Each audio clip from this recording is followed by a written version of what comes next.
Hello, friends. Nayaswami Hriman here, and we are approaching the days of Christmas 2021. But I'm going to continue on my chapter 5 of the Gospel of Matthew, as commented upon by Paramhansa Yogananda in his series called The Second Coming of Christ, which he published over a number of years.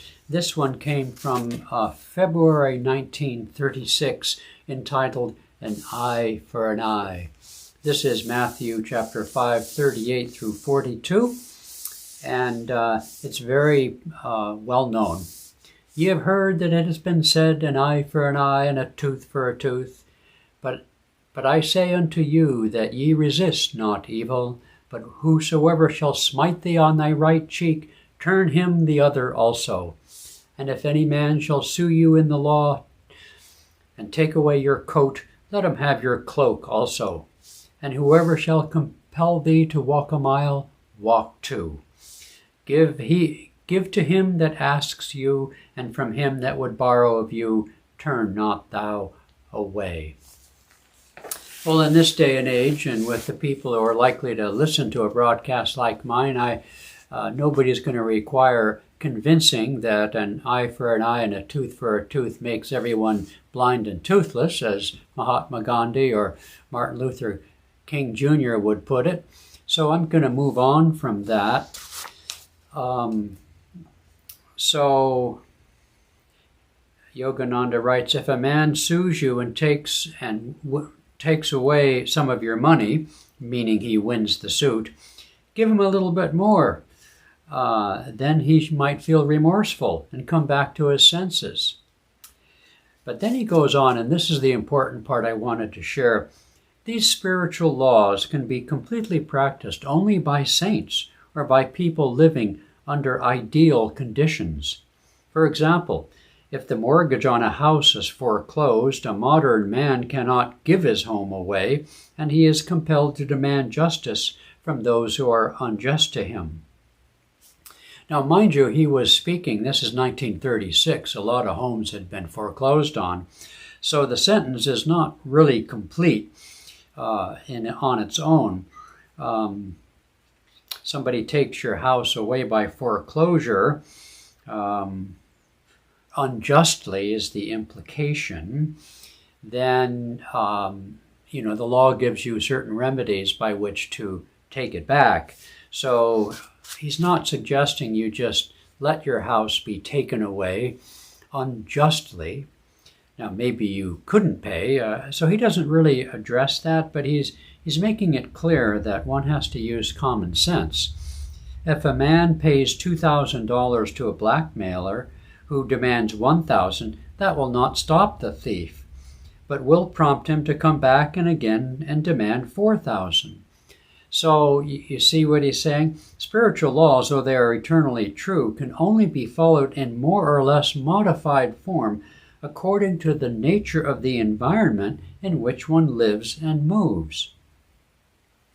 And I extend this to more austere sayings of Jesus, such as give no thought for the morrow, about what you will eat or what you will wear and things like that. Obviously, the solution is not to worry about these things, but to live in but not for the moment.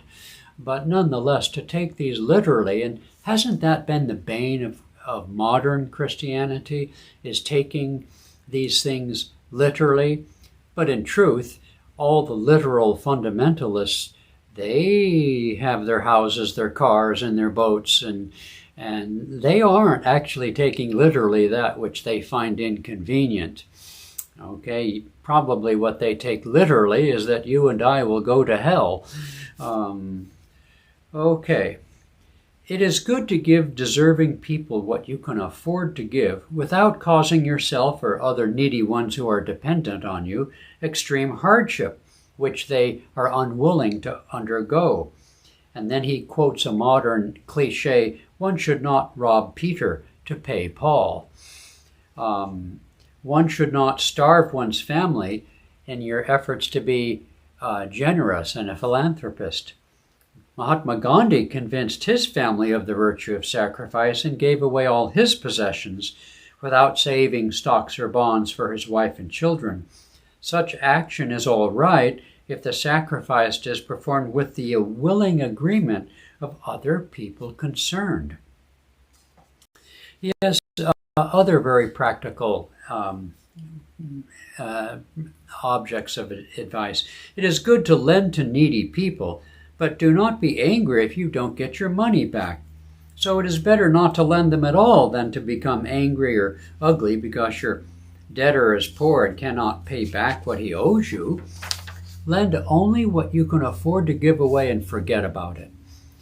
I have often, because I deal with money matters in my life and our congregation, our Sangha, I've always made the distinction between people who have funds to donate to the spiritual work, the ministry, and those who might have funds to invest in enterprises that support the ministry and support our ideals.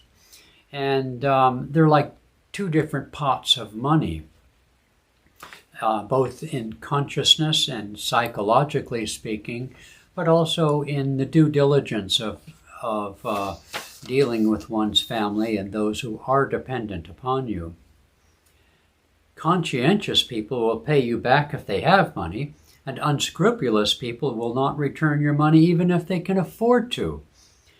It is good, however, to share your possessions, for remember at death you can take nothing with you. He reverses the image here. It's sort of charming. He says, through some good actions of yours, you have been fortunate enough so that God has loaned you money, property, success, etc. So, even as the Heavenly Father loans you money and possessions, you should do the same to your own fellow human brothers. Nobody owns anything. People are only given the use of things for a time. Rockefeller and Henry Ford, I would say now, what's that guy's name? The guy who owns Tesla, I can't think of it suddenly, and the Amazon guy, Bezos, will not be able to take $1 of their vast fortunes on to heaven when they die. Hence, all possessions are borrowed from God, and one therefore should learn to loan them to other children of God according to the noble divine example. Anyway, I think it's kind of charming how he puts this. He didn't really explore these nuances in respect to turning the other cheek, which I found interesting. But by implication and inference, I think he's saying to us to use our common sense. Turning the other cheek, that was a comment on that. Swami Kriyananda commented that by turning the other cheek, it's sort of like martial arts, where you take the energy that comes to you and then you use that energy to redirect it. And I always thought that, though I couldn't figure it out, I haven't figured it out literally in terms of turning the other cheek, I think that fits what Yogananda would say. Turning the other cheek to get struck again. If you're attacked by, I don't know, robbers or something, well, I'm not sure how to apply this literally, but in our time, we want to use common sense, as Yogananda suggests, appropriate to our time and to the people we're dealing with. Yogananda pointed out, for example, that Gandhi could get away with, his nonviolent protests and so forth with the British because of their own ethos and sense of values, but that he would not have been so successful had his arch enemy been Adolf Hitler or Joseph Stalin. They would have simply done away with him, and that would be the end of it. So we do have to use practical common sense. Yogananda himself was sued several times by people. I'm not aware that he ever cross-sued. Ananda, as you must know, was also sued, and we did in certain cases cross sue in order to blunt the effect of those who are trying to destroy our ministry, our public work, and the reputation of our founder. So these things are nuanced, but suffice to say that striking back with anger or revenge or desire to hurt is clearly not appropriate, spiritually speaking. That goes back to the original eye for an eye and a tooth for a tooth. Is that right? Yeah. And so in this Christmas season of generosity and giving, I felt it was entirely appropriate to touch on such a subject. For example, in social media, we might post something like, I got a vaccination, and then get all sorts of things from the anti-vaxxing contingent of our society. Or, when people were posting in favor of Black Lives Matter, there were people reacting to that. So, turn the other cheek in such cases and don't react back. Just take it in stride and try to, I was going to say understand people, but at least accept that that's where they are. Sometimes it's hard to understand in the sense of accepting their point of view, particularly, but understanding that it won't do any good to get into a verbal abuse or verbal tussle with them. So in these contentious times, focus on being still and knowing that you are a child of God. Focus and meditate on the image of that stable in which the Christ light of inner peace was born, in the quiet, dark night of meditation with behind closed eyes, when the shepherds of common sense and good works and self-control gather, and when the wise men from the far east come bearing gifts of wisdom, devotion, and self-control.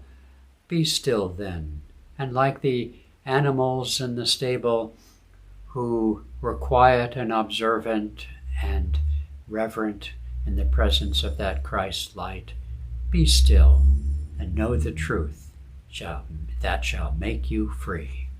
Okay? A happy, blessed, and silent night, still night, holy night, Christmas to you. Okay.